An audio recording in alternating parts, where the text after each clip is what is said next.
नीले सियार की कहानी। एक बार जंगल में बहुत तेज हवा चल रही थी। उस हवा से बचने के लिए एक सियार पेड़ के नीचे खड़ा हो गया।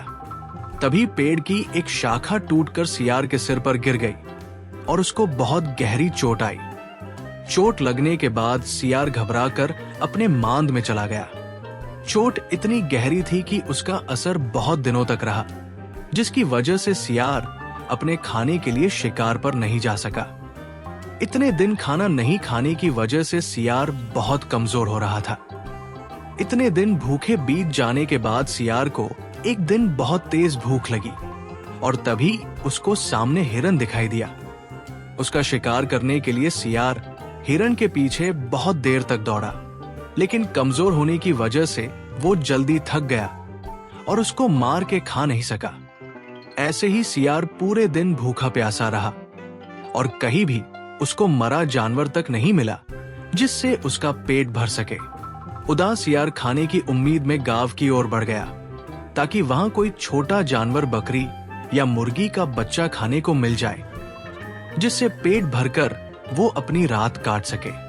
गांव पहुंचकर सियार जब अपना शिकार ढूंढ रहा था, तभी उसकी नजर कुत्तों के झुंड पर पड़ी जो उसकी तरफ ही आ रहे थे। ये देखकर सियार को कुछ भी समझ नहीं आ रहा था और वो भागते हुए धोबियों की बस्ती में पहुंच गया। कुत्ते लगातार उसकी तरफ भौंक रहे थे और उसे दौड़ा रहे थे। कुत्तों से बचने के लिए सियार धोबी के रखे हुए ड्रम में जाकर छुप गया जिसमें नील घुली हुई थी। कुत्तों को जब सियार दिखाई नहीं दिया तो वो वहां से चले गए। सियार डर की वजह से पूरी रात ड्रम में छुपा रहा और जब वो सुबह बाहर निकला तो उसका पूरा शरीर नीला हो गया था।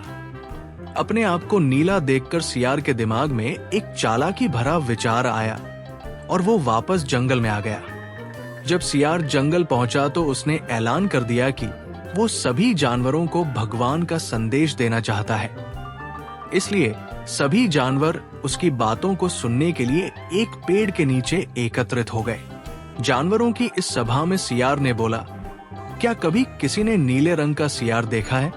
मुझे ये अद्भुत रंग भगवान ने दिया है और कहा है कि मैं जंगल पर राज करूं।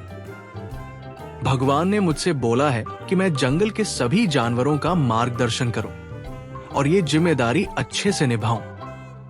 ये सब सुनकर सब जानवर सियार की बात मान गए और सबने सियार के आगे बोला, कहिए महाराज, क्या हुक्म है? सियार ने कहा, जंगल के सभी सियारों को जंगल से निकाल दिया जाए क्योंकि इनकी वजह से जंगल में बहुत बड़ी परेशानी आने वाली है। नीले सियार की बातों को जानवरों ने भगवान का आदेश मान लिया और जंगल के सभी सियारों को वहां से भगा दिया। ऐसा नीले सियार ने इस वजह से भी किया ताकि बाकी सियारों की वजह से उसकी पोल न खुल जाए। ये सब करने के बाद सियार उस जंगल का राजा बन गया और उस पर राज करने लगा। मोर उसको पंखा करता और बंदर उसके पैर दबाता है। यदि सियार को किसी जानवर को खाना होता था तो वो उसकी बलि मांग लेता था। अब सियार को शिकार के लिए बाहर नहीं जाना पड़ता था, बस मांद में बैठा रहता और सभी जानवर उसकी सेवा करते थे। एक चांदनी रात में सियार को प्यास लगी और वो पानी पीने के लिए अपनी मांद से बाहर आया तो उसने दूसरे सियारों की आवाज सुनी जो कहीं दूर से आ रही थी। रात में सियार हू की आवाज निकालने की आदत होती है। ये सुनकर नीला सियार भी अपने आप को रोक नहीं पाया और वो भी जोर जोर से चिल्लाने लगा। ये शोर सुनकर जंगल के सभी जानवर जाग गए और उन्होंने नीले सियार को हू की आवाज निकालते हुए देख लिया और उन सभी को उसका सच पता चल गया और वो समझ गए कि सियार ने उन्हें बेवकूफ बनाया है। सियार का सच सामने आते ही सारे जानवरों ने मिलकर उसे बहुत मारा, जिससे उसकी मौत हो गई। इस कहानी से हमें ये सीख मिलती है कि झूठ अधिक समय तक नहीं टिकता है। इसलिए अपने फायदे के लिए हमें झूठ का सहारा नहीं लेना चाहिए क्योंकि उसका परिणाम आपको स्वयं भुगतना पड़ता है।